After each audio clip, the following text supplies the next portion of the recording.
সম্মানিত মসজিদের মুসাল্লি, আপনাকে একটা কথা বলে রাখি, দুনিয়াতে দুটা পাপ আছে মানুষ না করেই পাপ।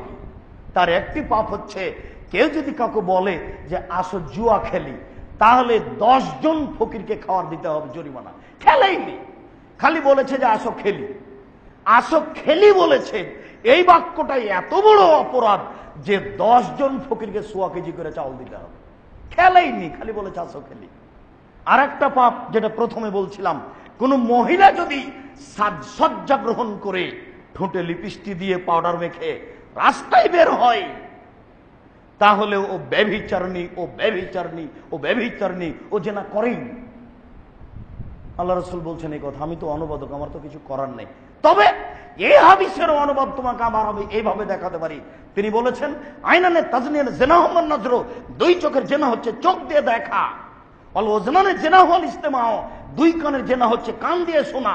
ওয়াল ইয়াদ জেনা হল বাদশ, হাতের জেনা হচ্ছে হাত দিয়ে ধরা। আর রিজিল জেনা হল মাসি, পায়ের জেনা হচ্ছে পা দিয়ে চলা। জেনাল কলব তাতামান্না তাস্তাহি, অন্তরের জেনা হচ্ছে পরিকল্পনা করা। জেনাল লিসানে নুতক, জিহ্বার জেনা হচ্ছে কথা বলা।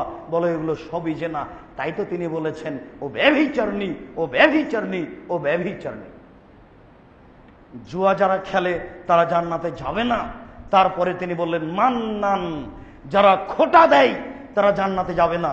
তারপরে তিনি বললেন যারা পিতামাতার অবাধ্য চলে তারা জান্নাতে যাবে না। আম্মার ইবনে ইয়াসার রাদিয়াল্লাহু তাআলা আনহু বলেন রাসূল সাল্লাল্লাহু আলাইহি ওয়াসাল্লাম বলেছেন সালাসা, 3 শ্রেণীর মানুষ রয়েছে, লা ইয়াদখুলুল জান্নাতা আবাদা, তারা কখনো জান্নাতে যাবে না। 3 শ্রেণীর মানুষ রয়েছে, তারা কখনো জান্নাতে যাবে না। এই কথাটা আল্লাহ রাসূল আবার এভাবে বলছেন। আব্দুল্লাহ ইবনে আমর রাদিয়াল্লাহু তাআলা আনহু বলেন সালাসা, 3 শ্রেণীর মানুষ রয়েছে, ইন্নাল্লাহ হারামা আলাইহিমাল জান্নাহ, আল্লাহ তাদের উপরে জান্নাতকে হারাম করে দিয়েছেন। আল্লাহ তাদের উপরে জান্নাতকে হারাম করে দিয়েছেন। 2টা হাদিসের ফলাফল, এক মধুমিনুল খামর, যারা বিড়ি তামাক জর্দা সিগারেট গুল নেশাদার দ্রব্য খায় পান করে তারা জান্নাতে যাবে না। 2 ওর রাজলাতু মিনান নিসায়ে, পুরুষের বেশধারী নারী, যারা পুরুষের জুতা স্যান্ডেল পরে, যারা পুরুষের শার্ট প্যান্ট পরে, যারা পুরুষের পোশাক পরে তারা জান্নাতে যাবে না। আপনার মেয়ে আছে তার মধ্যে, আপনি সাবধান থাকুন। পরের বাক্য আল্লাহ রাসূল আপনাকে বলেছেন, পরের বাক্যে বলেছেন ও দায়ুস আল্লাহ ইকরু ফি আলাল খাবাসা, দায়ুস জান্নাতে যাবে না যে তার বাড়িতে বেহায়াইর সুযোগ দিয়েছে। দায়ুস জান্নাতে যাবে না যে তার বাড়িতে বেহায়াইর সুযোগ দিয়েছে। 3 শ্রেণীর মানুষের প্রতি জান্নাত হারাম, ওরা কখনো জান্নাতে যাবে না।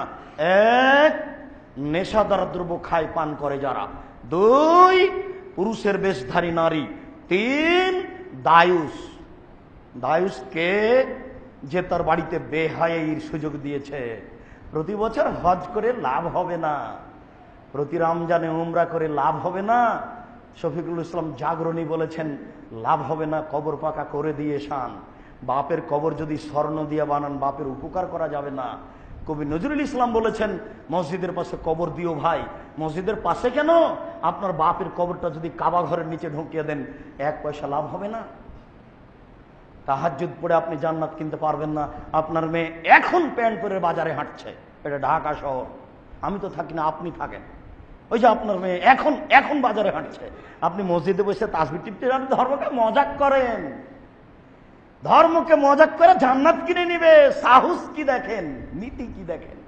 3 শ্রেণীর মানুষের প্রতি জান্নাত হারাম। সম্মানিত মসজিদের মুসাল্লি, রাসূল সাল্লাল্লাহু আলাইহি সাল্লাম বলেছেন 3 শ্রেণীর মানুষের প্রতি জান্নাত হারাম। তার 1 শ্রেণীর মানুষ হচ্ছে নেশাদার দ্রব্য পানকারী, 1 শ্রেণীর মানুষ হচ্ছে দায়ুস, যারা বাড়িতে বেহাইয়ের সুযোগ দিয়েছে, আর 1 শ্রেণীর মানুষ হচ্ছে মুসাদ্দিকুন বিসসিহরি, যারা জাদুকে বিশ্বাস করে। যারা জাদুকে বিশ্বাস করে তারা জান্নাতে যাবে না। আবার রাসূল সাল্লাল্লাহু আলাইহি সাল্লাম বললেন আজকের জুমার খুতবার শেষ হাদিস, রাসূল সাল্লাল্লাহু আলাইহি সাল্লাম বললেন 3 শ্রেণীর মানুষ জান্নাতে যাবে না, ওদের প্রতি জান্নাত হারাম। 1 মধুমিলুল খামর, যারা নিয়মিত নেশাদার দ্রব্য পান করে। 2 দায়ুস, যারা বাড়িতে বেহায়াইর সুযোগ দিয়েছে। 3 মুকাদ্দিবুন বিল কাদারে, যারা ভাগ্যকে অস্বীকার করে। যারা ভাগ্যকে অস্বীকার করে তারা জান্নাতে যাবে না। সম্মানিত মসজিদের মুসল্লি, আমরা নেশাদার দ্রব্য সম্পর্কে এক গুরুত্বপূর্ণ সংক্ষিপ্ত তথ্যবহুল বিবরণ পেশ করছিলাম আপনাদের সামনে। আমরা প্রথমে আল্লাহর দরবারে আকুল আবেদন জানাই, আল্লাহ আমরা মানুষ, ভুল ত্রুটি থাকতেই পারে।